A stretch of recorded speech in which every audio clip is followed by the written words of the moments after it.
Hi guys, so here we have two congruent rectangles embedded in a square. So they're the same size, and the problem is to find the length of this angle. So this should be interesting. So what I'm going to do is I'm going to just label a couple of sides, and let's assume the square is of side length 1. So all four sides of the square are length 1. And of course then from the diagram, the length of each rectangle is also equal to 1. So I've labeled it such, and I'm calling this segment X, and I'm calling this segment Y. And so the width of each rectangle is X. I've just dropped a couple of perpendiculars here to where the rectangle meets the square, these two yellow lines, and then a diagonal to this leaning rectangle. What I'd like to do is show that these two new yellow lines represent just another copy of the rectangle. So towards that end, if you were to focus in on these two triangles, what you have here is you have two right triangles that here outlined in red. They share a hypotenuse, which is the diagonal of the leaning rectangle, and they also share a leg because they have two legs that are essentially sides of the two rectangles, both of length 1. Just a basic result in geometry, these two triangles have to be congruent. So that means all the corresponding sides are equal. So, well, what does that mean? Well, if this side is X, then this side must be X. And since the triangles are congruent, this side must be X. So we've established that this is indeed just another copy of the rectangle.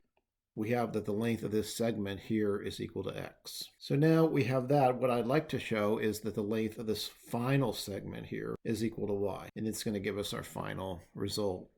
And so if you look at these two triangles that I've outlined in red, so we're going to focus in on them, and we're going to show that they are actually congruent. They're actually the same.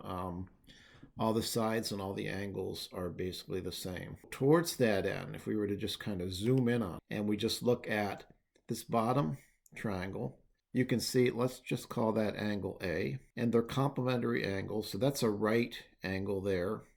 So these must be complementary angles, so that must be 90 minus A. Then all three of these angles have to add to 180. That angle there is 90 degrees.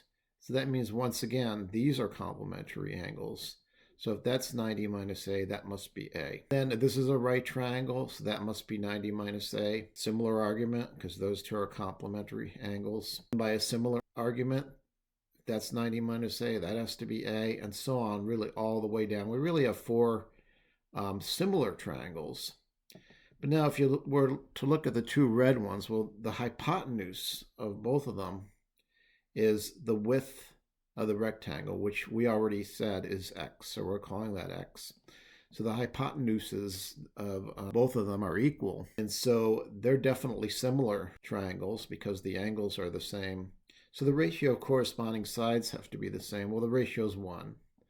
So that means that if this side is Y, then that means this side here on the top has to be Y because they're congruent triangles. Then since these are both perpendiculars, this side is Y. So we got basically four segments, XY and XY, for that bottom part of the square. And then if we were to take now, just look at this lower right triangle and just look at the lengths of the sides, and we know that's 1 because the lengths of the sides of these rectangles or 1. We got that this is X plus Y. This is just the sum of those two segments. We know that the sum of these segments has to be equal to 1. So let's add them up. We have two X's, we have two Y's. We get 2X plus 2Y is 1. Factor out the 2. Divide both sides of the equation by 2. We get X plus Y is equal to a half. So that segment there is equal to a half. So this is going to be, it's a right triangle. The hypotenuse is of length 1. This side is equal to a half. By the Pythagorean theorem, you can show that this longer side is the square root of 3 over 2. And this is just a known result when you have a right triangle and one of the legs is half of the length of the hypotenuse. This has to be a 30, 60, 90 degree right triangle. And there's just a copy of what that always looks like. So it'll always be the side opposite the 30 angle will be a half. That's 30, and then that has to be 60. So that angle has to be 60 degrees. That's pretty groovy. So thanks for watching, and I should add that this was introduced by Catriona Ag in her Twitter feed, and there were two solutions given to it, which I'll link. So I'll link those in the description. So I borrowed ideas from both of them. So just to give credit where credit is due, so I'm going to link those because that kind of stimulated my thinking. But I think this is really a really nice argument.